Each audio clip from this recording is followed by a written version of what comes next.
तंदुरुस्त बैल, लोमड़ी और भेड़ का हमला। एक लोमड़ी हमेशा दो भेड़ियों के साथ रहती थी। उनकी दोस्ती का वो सिर्फ फायदा उठाना जानती थी। लोमड़ी का दिमाग और भेड़िया की ताकत मिलजुल कर हमेशा एक अच्छा शिकार करते थे, जिससे उनका गुजारा बड़े मजे से होता था। पर काफी दिन हो चुके थे और उनके हाथ कोई बड़ा शिकार नहीं लगा था। उसी सोच विचार में दोनों भेड़िया आपस में बातें कर रहे थे। अरे ये छोटे मोटे खरगोश खा खा कर अब मैं ऊब गया हूँ। कई दिनों से कुछ बड़ा और अच्छा खाने का बहुत मन हो रहा है। 3-4 दिन से लोमड़ी का भी कहीं अता पता नहीं। ये लोमड़ी भी पता नहीं कहाँ गायब हो जाती है, कहाँ मटर गश्ती कर रही है। ये पूरी मेहनत हमें करनी पड़ती है और ये बड़े आराम से आकर शिकार गटक जाती है। तभी अचानक अपनी पूंछ को लहराते हुए लोमड़ी वहाँ आ धमकती है और उन दोनों की बातें सुनकर उन पर चढ़ जाती है। कहीं मटर गश्ती करने नहीं गई थी, हमारे लिए एक अच्छा शिकार ढूंढने गई थी। अगर मुझ पर जरा सा विश्वास हो तो बताती हूँ, वरना जाने दो। भेड़िया समझ जाता है कि लोमड़ी ने उसकी बात सुन ली, इसलिए वो तुरंत कुछ तारीफों के पुल बांधकर उसको मना कर समझा लेते हैं। तब जाकर लोमड़ी उन्हें बताती है कि जंगल में एक बहुत ही हट्टा कट्टा तंदुरुस्त बैल आया है। अगर उसका शिकार कर लिया जाए तो कई दिनों तक शिकार करने की जरूरत नहीं होगी और बड़े मजे से गुजारा होगा। लोमड़ी की बातें सुनकर भेड़िया के मुंह में पानी आ जाता है, लेकिन तभी दूसरे भेड़िए को लोमड़ी की बातों पर संदेह होने लगता है। पर इतने बड़े बैल का शिकार हम करेंगे कैसे? अगर उसने हम पर हमला कर दिया तो हमारी जान भी जा सकती है। बस इसी चक्कर में मैं 3-4 दिन से गायब थी। उसी बैल से दोस्ती करने में लगी पड़ी थी। अब वो पूरी तरह से मेरा दोस्त बन चुका है। मैं जब कहूँगी, जहाँ कहूँगी वहाँ आ जाएगा। लोमड़ी दोनों भेड़ियों को समझाती है कि वो छल से उस बैल को एक ऐसी जगह ले आएगी जहाँ पर उसका शिकार करना भेड़ियों के लिए बहुत आसान हो जाएगा।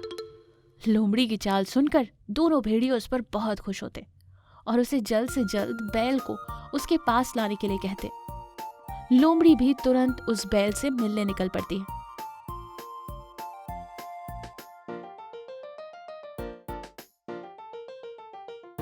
अरे ये क्या लोमड़ी, अपने नए दोस्त को छोड़कर कहाँ चली गई थी? यहाँ तो कुछ खाने को भी नहीं मिल रहा। अकेले ऊब भी गया मैं। उसी के लिए तो गई थी मेरे दोस्त, तुम्हारे लिए इस जंगल की सबसे हरी और मीठी ताजा घास ढूंढने गई थी। चलो मेरे साथ, तुम्हें वो जगह दिखाती हूँ। लोमड़ी की बातें सुनकर बैल उसके साथ निकल पड़ता है। लोमड़ी आगे आगे, बैल पीछे पीछे। काफी देर तक चलने के बाद वो बैल को घने जंगल की ओर ले आती है, जहाँ चारों ओर बस पेड़ ही पेड़ थे। उस जंगल को देखकर बैल को संदेह होने लगता है और वो वहीं पर रुक जाता है कि तभी लोमड़ी उसे उसके साथ उस घने जंगल में जाने की जिद करने लगती है। पर बैल फिर भी वहीं पर रुककर आगे जाने को मना कर देता है और लोमड़ी से कहता है, हम गाय बैल जैसे जानवर इतने घने जंगलों में नहीं जाते। हमें खुले मैदानों और पहाड़ियाँ ही पसंद है। अगर तुम मेरी सच्ची दोस्त हो तो अंदर जाकर मेरे लिए कुछ ताज़ी घास तोड़ कर ले आओ। बैल की जिद सुनकर लोमड़ी उसकी बातों में हामी भरती है ताकि उस बैल को उस पर शक न हो जाए।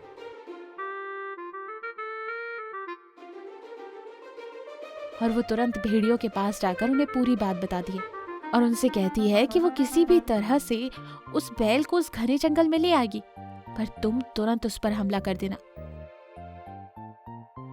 और ये कहकर वो फिर से वापस लौट जाती है। माफ करना दोस्त, हमारी हरी घास मेरे छोटे से मुंह में आ ही नहीं रही थी। मैं उसे तोड़ ही नहीं पाई। क्यों ना तुम खुद चलकर उसे खा लो। तुम्हें ज्यादा अंदर जाने की जरूरत नहीं, बस इस सामने 2 पेड़ के पास ही घास मिल जाएगी। ठीक है, अब तुम इतनी जिद कर रही हो तो मैं जरूर चलूंगा। ये कहकर बैल लोमड़ी के पीछे जाने लगता है। दूसरे पेड़ के पास पहुंचते ही अचानक लोमड़ी पैर टूटने का बहाना करके जोर से चिल्लाई। वो एक इशारा था उन दोनों भेड़ियों के लिए। उसकी आवाज सुनते ही वो दोनों बैल पर टूट पड़े और उस पर दोनों ने छलांग लगा दी। पर बैल पूरी तरह से सावधान था। उसने बड़ी ही फुर्ती और ताकत के साथ अपने नुकीले नुकीले सींगों से उन भेड़ियों पर वार कर दिया, जिससे वो घायल होकर नीचे गिर गए। भेड़ियों की हालत देखकर लोमड़ी डर से कांपने लगी। बैल ने उसे भी उसके किए की सजा दी और अपनी ताकतवर टांगों से उस पर वार किया, जिससे लोमड़ी की टांग सच में पूरी तरह से टूट गई। तुम्हें क्या लगा चालाक लोमड़ी, मैं तुम्हारी मीठी मीठी बातों में यूं ही फंस जाऊंगा? मैं तुम जैसों की रग रग से वाकिफ हूँ। हरी घास इतने घने जंगल में मिलना मुमकिन ही नहीं है, इसलिए मैं पहले ही सावधान हो चुका था। अब तुम अपने इन दोनों साथियों के साथ यहाँ पर हरी घास ढूंढते रहना, मैं तो चला अपने घर वापस।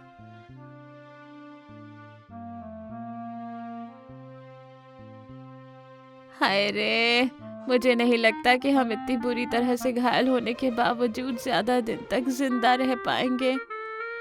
इस लोमड़ी के चक्कर में तो हम बुरी तरह से फंस गए।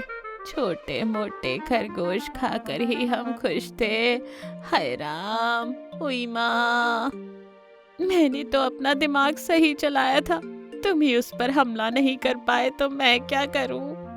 तीनों दोस्त अपनी नाकामयाबी के लिए एक दूसरे को कोसते रह गए। इस कहानी से हमें सीख मिलती है कि दूसरों की बातों में आने से अच्छा है हमें अपने दिल और दिमाग की सुननी चाहिए। गर्भवती भैंस, हिरन का बच्चा और ब्लैक पैंथर का हमला। जंगल में कुछ भैंसें हरी भरी घास खाने के लिए आना जाना करती थी। उसी भैंसों में एक भैंस गर्भवती रहती है। उसी जंगल में एक खूंखार ब्लैक पैंथर रहता था। उसे मासूम और छोटे बच्चों का मांस खाना बहुत पसंद था। ब्लैक पैंथर की वजह से जानवर अपने अपने बच्चों को संभाल कर रखते थे। एक दिन ब्लैक पैंथर शिकार की तलाश में घूम रहा था। तब वो सोचता है, अरे ये बच्चे कहाँ चले गए आज? लगता है सारे जानवर मुझसे डरकर चौकन्ने हो गए, पर ऐसे में तो मैं भूखा रह जाऊंगा ना। अब क्या करूं मैं? ब्लैक पैंथर जानवरों के बच्चों को ढूंढते ढूंढते पूरा जंगल छान मारता है।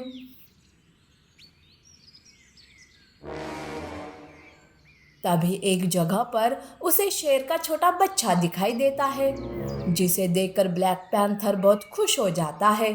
अरे वाह, आखिर भगवान मुझे भूखा नहीं देख सकता। अब इस शेर के बच्चे का शिकार करके अपनी भूख मिटाता हूँ। जैसे ही ब्लैक पैंथर उस बच्चे पर हमला करने आगे बढ़ता है, शेर उसे देख लेता है और आगे आकर वो कहता है, अरे ओ पैंथर, तेरी इतनी हिम्मत कि तू मेरे ही बच्चे पर हमला करने जा रहा है?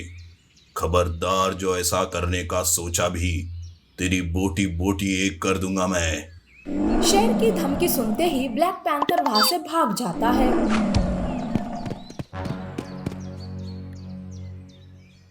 एक दिन जंगल में भैंस का झुंड घास खाते रहता है और दूसरी जगह पर हिरन अपने बच्चे के साथ घास खाती रहती है।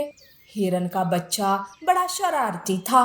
वो घास खाते खाते आगे बढ़ जाता है। वो घास खाते हुए भैंस के झुंड के पास आता है, पर इसकी खबर ना हिरन को रहती है और ना ही भैंसों के झुंड को। थोड़ी देर में हिरन का ध्यान अपने बच्चे पर जाता है, पर वो उसे दिखाई नहीं देता। तब वो कहती है, हे भगवान, कहाँ चला गया मेरा बच्चा? अभी तो यही था। अरे बाप रे, ब्लैक पैंथर की नजर उस पर पड़ने से पहले ही मुझे उसे ढूंढना होगा। इस तरह से हिरन का बच्चा उससे बिछड़ जाता है। तब हिरन बच्चे को ढूंढते हुए दूसरी ओर चली जाती है, तो उधर ब्लैक पैंथर मन ही मन सोच रहा था, अरे जंगल में ऐसी कौन सी जगह है जहां मुझे आसानी से शिकार मिल सकता है? हाँ, याद आया, जहां ज्यादा घास होगी वही मुझे शिकार मिल सकता है।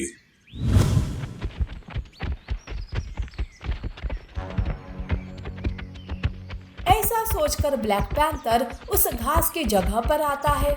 वहां घास खा रहे भैंस एक एक करके वापस जाने लगते हैं।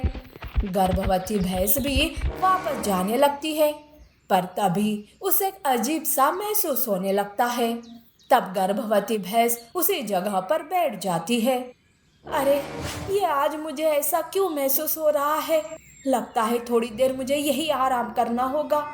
अच्छा लगने पर ही मैं अब वापस जाऊंगी। ऐसा सोचकर गर्भवती भैंस वही आराम करने लगती है। तभी वहां ब्लैक पैंथर आता है और उसकी नजर हिरन के बच्चे पर पड़ती है। तब तो ब्लैक पैंथर और भी खुश हो जाता है। अरे वाह, आज तो नसीब में हिरन का बच्चा लिखा है। इसका मांस खाकर तो मुझे बड़ा आनंद मिलेगा। वैसे ये जगह भी अच्छी है, अब तो मैं यहाँ रोज शिकार करने आऊंगा। लेकिन सबसे पहले इस हिरन के बच्चे का तो शिकार कर लूं। ऐसा कहकर ब्लैक पैंथर हिरन के बच्चे पर हमला करने जाता है, पर तभी गर्भवती भैंस उसे देख लेती है।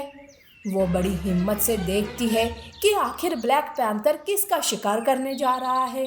तब गर्भवती भैंस को भी हिरन का बच्चा दिखाई देता है। अरे, ये ब्लैक पैंथर तो बच्चे पर हमला करने वाला है। नहीं नहीं, मुझे इस बच्चे को बचाना होगा। हे भगवान, मुझे इतनी हिम्मत दे ताकि मैं ब्लैक पैंथर का सामना कर सकूं। ब्लैक पैंथर बच्चे पर हमला करने ही वाला था कि गर्भवती भैंस बीच में आ जाती है। इसमें उन दोनों की टक्कर हो जाती है। गर्भवती भैंस ब्लैक पैंथर पर ही हमला बोल देती है और उसे मार मार कर वहां से भगा देती है। ये सब दूर से हिरन देख लेती है। वो अपने बच्चे के पास आती है, उसे गले लगाकर उसे प्यार करती है। तभी वो गर्भवती भैंस से कहती है, भैंस, तुम खुद गर्भवती हो, पर फिर भी किसी भी बात की परवाह न करते हुए मेरे बच्चे को बचाया। इस लड़ाई में तुम्हें और तुम्हारे बच्चे को हानि हो सकती थी। तुमने मेरे बच्चे की जान बचाई। तुम्हारा बहुत बहुत धन्यवाद भैंस। अरे, इसमें धन्यवाद की क्या बात है? हर माँ के लिए बच्चा एक जैसे ही होता है। मैं एक माँ बनने वाली हूँ, तो फिर मैं मेरे आँखों के सामने किसी बच्चे को कैसे शिकार होने दे सकती थी? बच्चे को बचाना तो मेरा फर्ज था। नीति, बच्चे हमारा भविष्य है, इसीलिए हमें उनकी रक्षा करनी चाहिए। और हाँ, हमारे चैनल को सब्सक्राइब करें, लाइक करें, कमेंट करें और अपने दोस्तों के साथ शेयर ज़रूर करें। Thank you for watching.